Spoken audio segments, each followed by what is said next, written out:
도파민 제대로 터지는 소설 찾고 있었으면 저는 이 책 추천드리고 싶어요. 모이붕. 안녕하세요. 모해북입니다. 제가 8월에 읽은 책을 리뷰하려고 보니까 11권 중에 8권이 다 추리나 공포소설인 거예요. 그래서 추리소설로 묶어서 8권만 소개하려고 합니다. 모해북. 첫 번째 책은 목요일 살인클럽입니다. 이 책은 놀랍게도 책을 다 읽고 넷플릭스에 들어갔더니 목요일 살인클럽 영화가 공개 임박했다라는 소식이 뜨는 거예요. 영화가 되는 건 알고 있었지만 이렇게 공개 직전인지는 몰랐어요. 이제 책의 재미를 영화로도 바로 이어서 볼 수 있다고 생각하니까 정말 기대가 됩니다. 그럼 내용 소개해 드릴게요. 아주 고급스러운 실버타운에 목요일 살인클럽이라는 비밀 모임이 있어요. 이 모임은 미제 사건에 관심 있는 4명의 노인들이 매주 모여 사건 기록을 들여다보며 추리를 하는 모임입니다. 그런데 어느 날 실제로 살인사건이 발생한 거예요. 그런데 이 할머니, 할아버지들이 무서워하는 게 아니라 이 실제 사건이 일어났다는 것에 굉장한 흥미를 느낍니다. 살해가 된 사람은 바로 이 실버타운의 사장인 이안 벤섬이 고용한 토니 커런이에요. 이 토니 커런이 살해되기 직전에 이안 벤섬과 크게 다퉜어요. 그 모습을 목요일 살인클럽 멤버들이 목격합니다. 그러면 당연히 사람들은 이안 벤섬이 토니 커런을 죽였을 거라고 생각하겠죠. 그런데 얼마 후에 이안 벤섬에게도 정말 끔찍한 일이 벌어집니다. 이제 모두가 혼란에 빠졌죠. 누가 누굴 죽인 걸까? 하지만 이 목요일 살인클럽 노인들은 이 사건을 재미있어하고 그 비밀들을 하나하나 풀어나갑니다. 물론 반전도 준비되어 있어요. 재밌는 건 이런 보통 추리물의 주인공은 경찰이나 탐정이잖아요. 그런데 이 책에서는 할머니, 할아버지들이 이 경찰을 능가할 만큼 적극적으로 사건을 풀어나가요. 노인들은 무기력할 거라는 고정관념을 완전히 깨워주는 책이죠. 읽다 보면 나도 나이 들어서 저렇게 열정적으로 살고 싶다라는 생각까지 들게 만듭니다.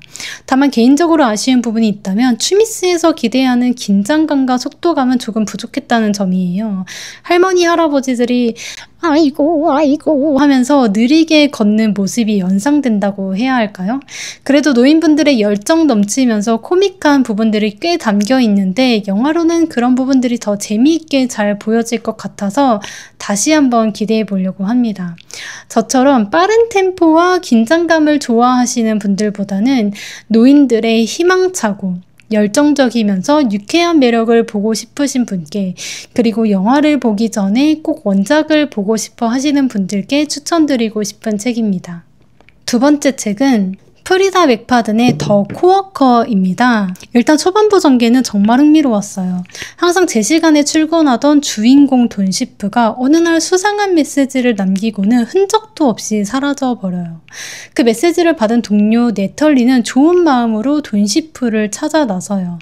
돈시프를 예전에 한번 집에 데려다 준 적이 있어서 그 기억을 더듬더듬 하면서 돈시프 집에 갑니다. 그런데 그곳에 아무도 없는 거예요. 그때부터 네털리는 겁이 나기 시작합니다. 혹시 자기도 습격을 당하진 않을까 하는 그런 걱정을 하게 돼요. 아무래도 자신을 지켜야겠다 싶었던 네털리는 부엌에서 칼을 뽑아들어요. 그리고 그 칼을 들고 집을 수색하기 시작합니다. 그러다 갑자기 엄청난 양의 흥건한 피를 발견해요. 아무래도 돈시프가 이 집에서 살해를 당한 것 같아요. 그래서 네털리는 얼른 경찰에 신고를 합니다. 그런데 네털리가 돈시프 집에 있는 칼을 집어들었다고 했잖아요. 그게 아주 큰 실수였어요. 이 네털리는 그로 인해 돈시프 살해 용의자가 되었습니다. 형사가 무능한 걸까요? 아니면 네털리가 진짜 돈시프를 죽이고는 모르는 척 하는 걸까요? 여러 의문들이 계속 쌓이면서 책장을 덮을 수가 없었어요. 분명 긴장감 넘치는 추리와 속도감도 확실히 있었습니다. 그런데 후반부로 가면서 사건의 정체가 드러날 때는 저는 조금 물음표가 생겼어요. 왜 이런 전개를 택했을까 싶었고, 특히 주인공의 성격과 선택들이 저에게는 크게 공감되지는 않았습니다. 그럼에도 불구하고 이 책이 다뤘던 주제는 의미가 있었습니다. 너무 자세히 말하면 스포가 될 수 있어서 살짝만 얘기하자면 바로 괴롭힘에 관한 건데요. 저도 비슷한 일을 겪어본 사람으로서 이런 문제를 미스터리라는 장르 안에 끌어와서 재미있게 풀어냈다라는 그 발상 자체가 신선했습니다. 단순히 재미있는 소설을 넘어서 이런 문제의식을 담았다는 점이 긍정적으로 볼 수 있었어요. 모임.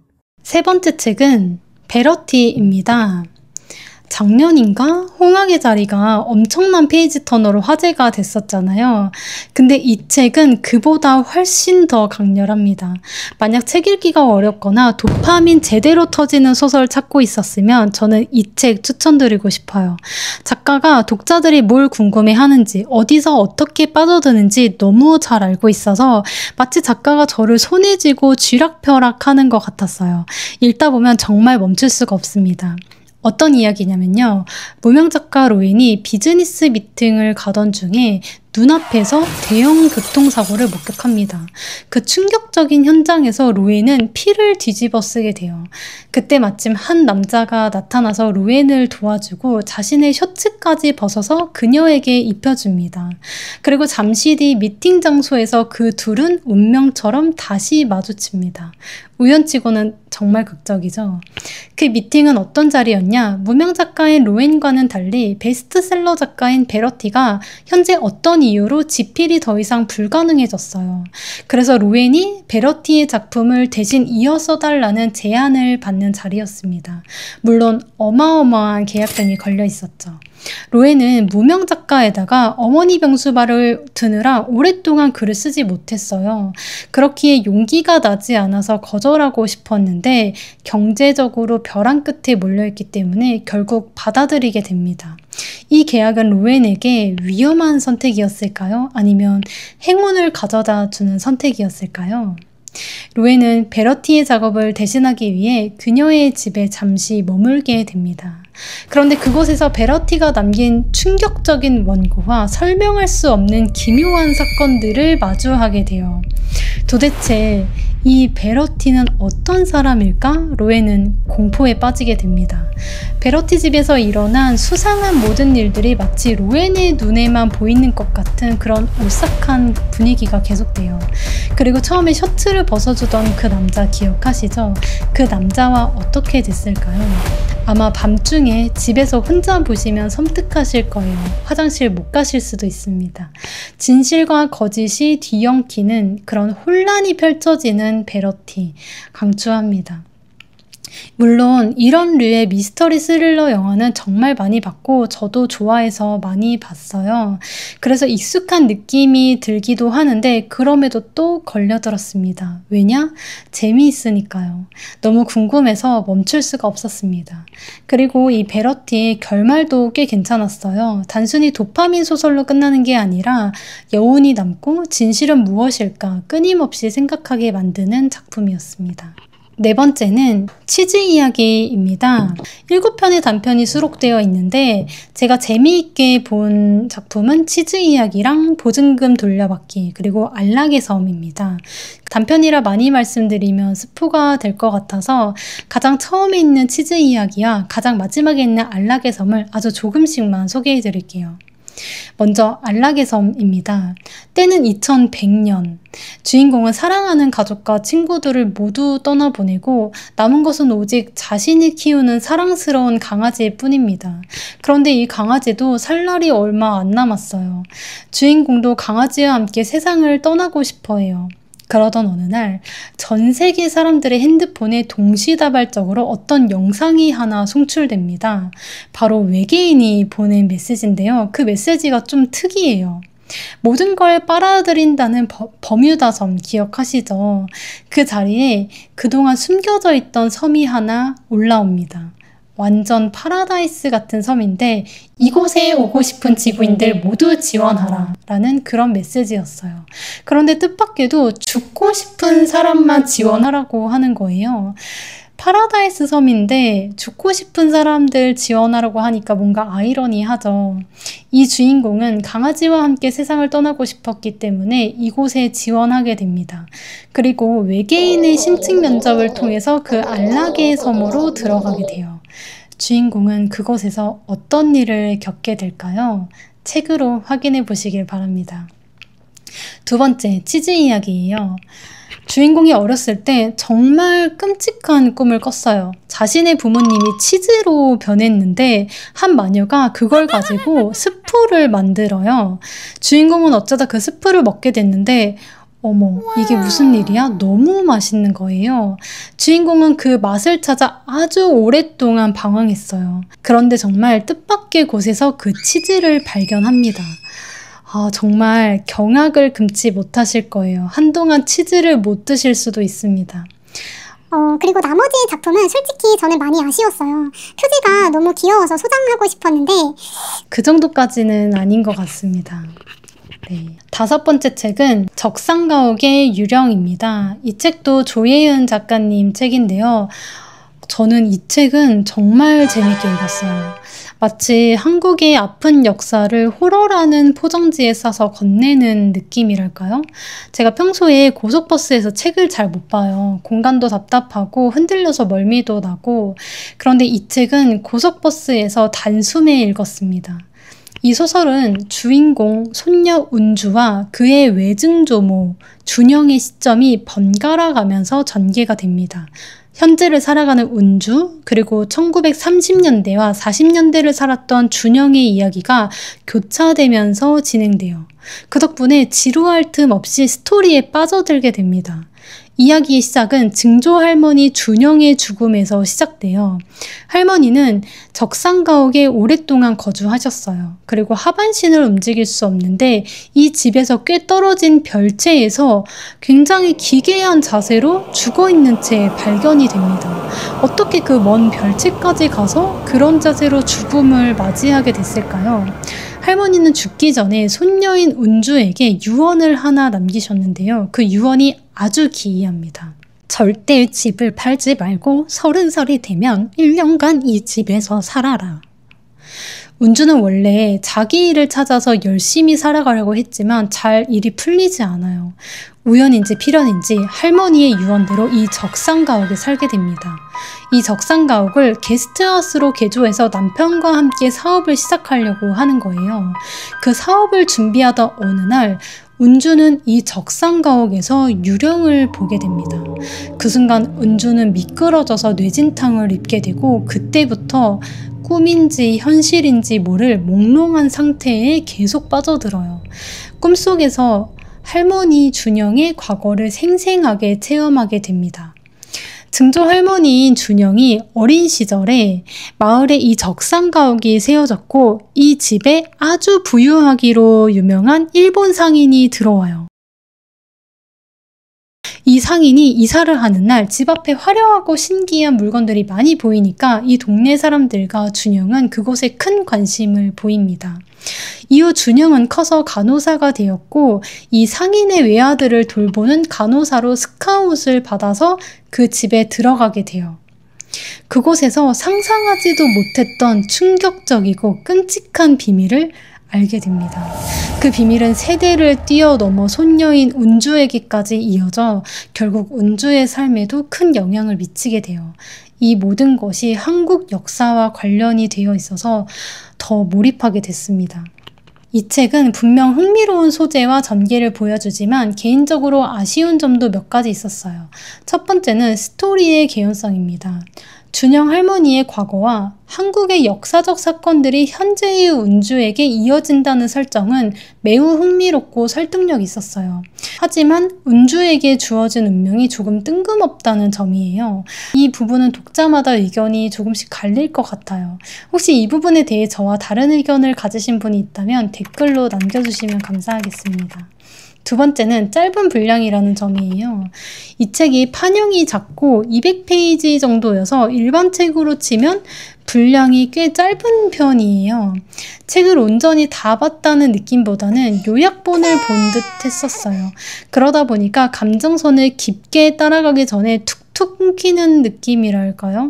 역사적 아픔을 다루고 있는 만큼 인물의 감정 변화와 내면을 좀 더 깊이 있게 그려냈다면 훨씬 더 몰입하고 큰 감동도 느낄 수 있었을 것 같은데 그 부분이 조금 아쉬웠었습니다.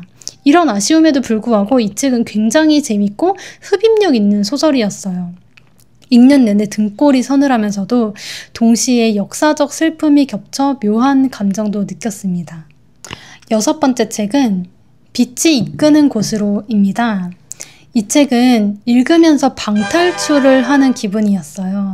재밌는 게 작가님이 건축가시거든요. 그래서 그런지 건물 묘사가 정말 디테일하고 또 신비롭습니다. 게다가 문장도 아름답게 잘 쓰세요. 줄거리는 이렇습니다. 파리에서 활동하는 건축가 루미에르는 남의 집은 열심히 지어주는데 정작 자기 집은 하나도 없는 거예요. 그래서 부동산에 이 시테섬에 5만 유로짜리 집이 나오면 꼭 연락주세요 라고 부탁을 해줍니다. 제가 시테섬에 5만 유로면 얼마나 싸게 부른 건지 찾아봤어요. 일단 시테섬은 파리의 가장 역사적이고 중심 지역으로 관광명소가 밀집해 있는 곳이에요. 게다가 이곳은 부동산 물량 자체가 거의 나오지 않고 나온다고 해도 가격이 상상을 초월할 정도로 높다고 합니다. 한국으로 치면 강남의 한강뷰가 보이는 아파트를 2억에 산다는 그런 비유를 할 수 있을 것 같아요. 그러니 진짜 좋은 위치에 말도 안 되는 가격의 집이 나온 거예요. 루미에르는 곧바로 집을 보러 가요. 그런데 집 상태가 먼지와 손상으로 형태조차 알아보기 힘든 아주 오래된 집이었습니다. 그래도 이 위치에 이 가격에 다시는 없을 기회라고 생각을 했고 자신이 직접 고쳤으면 되니까 계약을 하려고 합니다. 그런데 갑자기 계약 조건이 붙는 거예요. 그건 바로 집주인 피터를 만나고 오라는 겁니다. 피터는 스위스 요양병원에 누워 있어요. 그런데 생각해보세요. 강남 한강뷰 아파트를 2억에 살 수 있는데 못 보고 올 이유가 있나요? 저라면 화성까지 갈 것 같아요. 당연히 루미에르도 집을 너무 계약하고 싶어서 고민도 없이 곧바로 그를 만나러 파리에서부터 스위스까지 가요. 하지만 병원에서는 피터의 상태가 좋지 않아서 지금은 만날 수 없고 여기 머물면서 피터가 나아질 때를 기다리는 게 좋을 것 같다고 합니다. 사실 언제 나아질지 모르는데 언제까지고 기다릴 수 없잖아요. 그래서 다음에 다시 오겠다고 하는데 여러 번 루미에르를 수상할 정도로 붙잡아요. 그런데 사실 루미에르는 이 요양병원의 독특한 건축 양식에 이미 매료되어 있었어요. 외관도 특이하고 실내에서도 아주 신비로움이 느껴졌거든요. 그래서 결국 이곳에 머물기로 선택합니다. 그런데 그때부터 아주 수상하고 미스터리한 사건들이 시작돼요. 말도 안 되게 싼 가격의 집을 계약하는 조건으로 여기까지 온 데다가 요양병원이 또 정말 외딴 곳에 떨어져 있거든요. 그리고 이 병원 사람들은 수상쩍을 정도로 루미에르를 붙잡으니까 여기서 벌어지는 일들이 더 기묘하게 느껴질 수밖에 없어요. 루미에르는 이 요양병원에 며칠 있으면서 건물을 여기저기 살펴보는데 그때 그 건물의 묘사가 정말 디테일해서 몰입이 잘 됐고 또 건물이 미로 같은 느낌이 있어서 방탈출을 하는 기분도 들었습니다. 책을 읽으면서 미스터리, 스릴, 긴장감이 쭉 이어졌는데 어느 순간 뜻밖에도 감동적인 이야기가 나오면서 되게 아름답게 마무리가 됩니다. 저는 완전 미스터리 스릴러물인 줄 알았기 때문에 이 점이 저를 살짝 당황하게 만들긴 했지만 제가 책 소개를 제대로 보지 않은 탓인 것 같아요. 저는 정말 재밌게 본 책이었습니다. 추천해요.